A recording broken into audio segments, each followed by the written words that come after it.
We're a very dynamic system. As I stated, we cover 250 square miles. It's a very large footprint to be able to cover. There are approximately 20 calls per month that go unanswered by fire engines that need fire engines from our agency.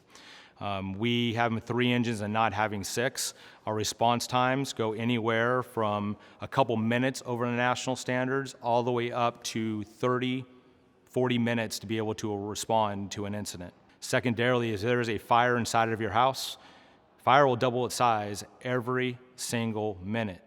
Time and distance matter.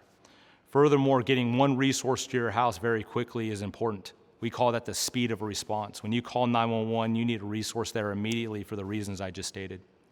The second part of the response is the wait that comes behind it. If we arrive, we need more resources and we call for help amongst ourselves. How fast can we get additional resources there? Right now, as I stated, we do not have resources available for approximately 20 calls per month. And we have to rely on outside agencies which are further away to be able to respond to our agency.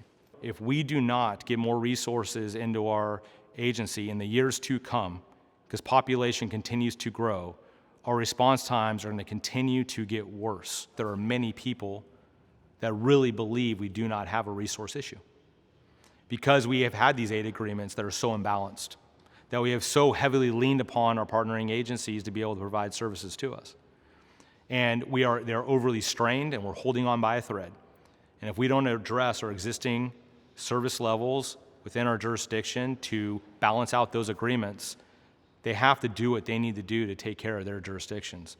And that's why we need to fix our situation. If not, that's gonna be another compounding issue that we really don't even know the realities of. I get a lot of questions and I get a lot of recommendations saying, listen, 66% of what you do is medical aids.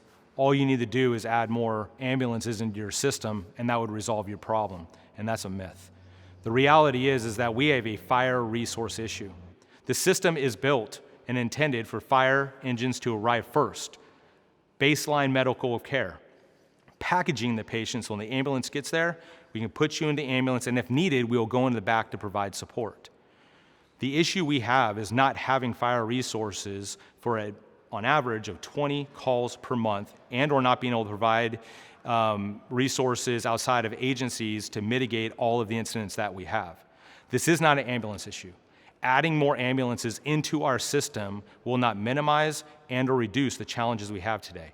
We need to correct and get more resources to improve response times for fire and rescue incidents that require fire apparatus. The ambulance system is working, the ambulance system is fine. This is a fire resource issue, not an ambulance issue.